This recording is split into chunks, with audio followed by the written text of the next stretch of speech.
This is the question asked in today's SkillTrack daily challenge. So in the first line of our input, we are given an integer n as input, and after that we are given n characters. So these characters represents a plant. So the first character R represents a plant which produces red color flower, and the second character G represents a plant which produces green color flower. Similarly, the character B represents a plant producing blue color flower. So like this we are given n characters, and after that we are given n integers. So these integers represents the maximum flowers that can be produced by every plant. So the first integer 10 represents that the first plant can produce at most 10 flowers. So it cannot produce more than 10 flowers. And then the second integer 5 represents that the second plant can produce at most 5 flowers.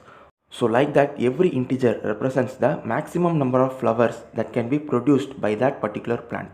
So after n integers, we are given an integer t as input. So this integer t is nothing but the time duration. So now we have to calculate the total number of flowers we will be having after 7 days. And it is also given in the question that the red color flower is produced every day and the green color flower is produced every 2 days once, and the blue color flower is produced every 3 days once. So totally out of 7 days we have to calculate the total number of flowers that the farmer will be having. So for the particular input, let us start calculating the total number of flowers that we will be having after t days. So initially the farmer is assumed to have 0 flowers. So R is equal to 0 and G is equal to 0 and B is equal to 0. So now let us calculate the total number of flowers that will be produced by the first plant. So the first plant is red color flowering plant and it can produce up to 10 flowers. In this case we have only 7 days. So in every day we will get a red color flower from this plant. So total number of flowers that will be produced by this plant alone will be 7 red flowers. So in the total flowers we are making the value of R is equal to 7, because we will be getting 7 red flowers from this first plant alone. So R is equal to 7. And now let us calculate the number of flowers produced by the second plant. So the second plant is a green color flowering plant and it can produce up to 5 green flowers.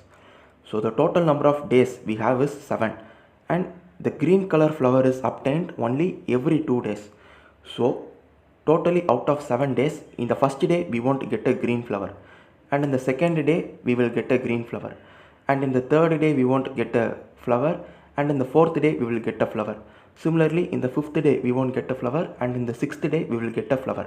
So every 2 days once we will get a green color flower. So in the days 2, 4 and 6 we will get a green color flower. So totally 3 flowers.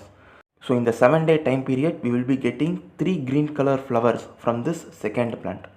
So now let us calculate the number of flowers produced by the third plant. And the third plant is a red color flowering plant and it can produce up to 5 red flowers. So the condition for red color flowering plant is it can produce a red flower every day. So here we have a total of 7-day time period. So every day it can produce a flower, but the maximum capacity of flower that can be produced by the third plant is only 5. So even in 7 days it can produce only 5 flowers. So the third plant will be giving us 5 red color flowers. So already we have 7 flowers, so 7 plus 5. So totally when we add 7 and 5 we get 12. So now we have to calculate the flowers produced by the fourth plant. So the fourth plant produces blue color flower and it can produce at most 2 blue color flowers. And the condition for blue color flower is a blue color flower is produced only every 3 days once. So here we have total time period of 7 days.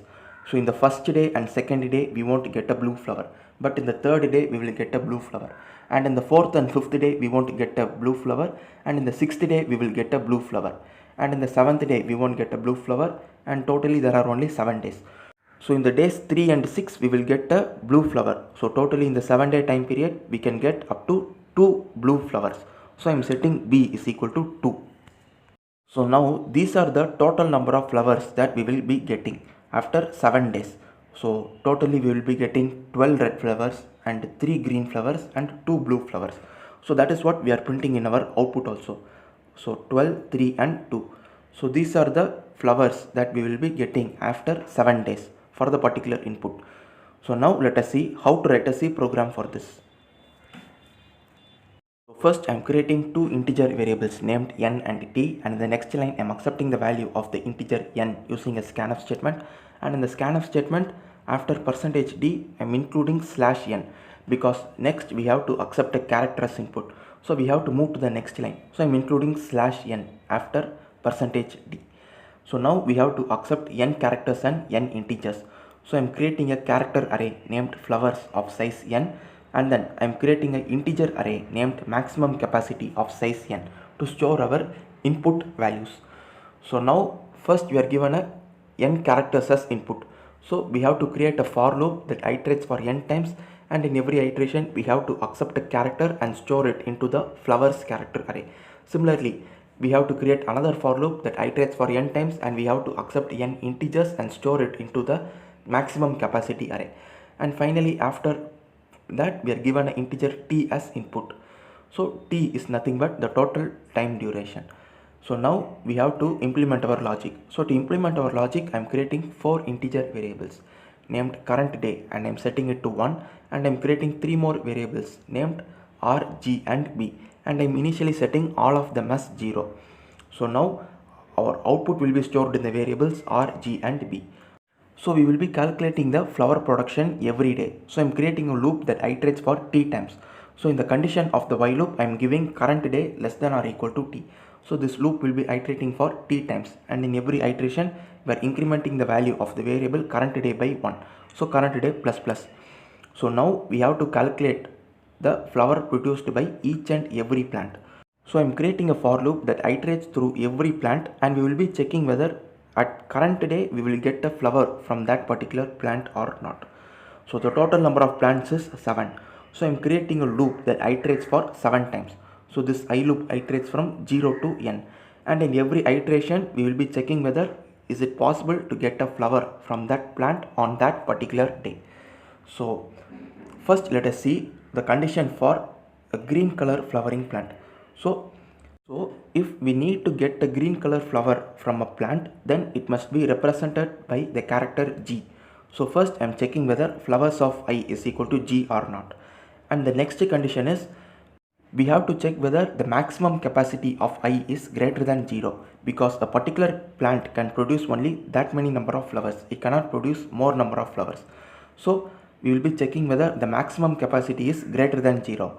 And the condition for green color flowering plant is a green flower is produced only every 2 days. So if day is equal to 1, then we won't get a green flower. Only if day is equal to 2 or 4 or 6, only in those days we will get a green color flower. So another condition which we are including is current day mod 2 equal to 0. So if all of these 3 conditions are satisfied, then the particular plant can produce a green color flower. So I am incrementing the variable g. So g plus plus. And since now we have obtained a green flower, we have to reduce its capacity. So max capacity at index I minus minus, so that the maximum capacity will be reduced. So this is the condition for a green color flowering plant. Similarly, we have to check for red color coloring plant and blue color coloring plant. So the condition for blue color coloring plant is similarly same. So instead of checking whether flowers of I is equal to G, we will be checking flowers of I is equal to B. And then again the maximum capacity must be greater than 0. And the condition for blue color flower is it produces a flower only every 3 days once. So we should be checking current day mod 3 is equal to 0. So if all of these 3 conditions are satisfied, then in the particular day we will get a blue color flower. So we will be incrementing B and we will reduce the maximum capacity. Similarly for R. So for R we will be getting a flower every day. So we need not include the condition current day mod something like that. We just need to check whether the flower of I is equal to R and the maximum capacity must be greater than 0. So if these 2 conditions are satisfied, then we can increment the variable R and we should reduce the maximum capacity. So finally, after the execution of this while loop, we will be calculated the total number of red, green and blue flowers that can be produced. So finally, using a printf statement, we will be printing the values of R, G and B separated by a space. So that will be the required output and total number of flowers the farmer will be having after T number of days. So this is the logic. Thank you for watching.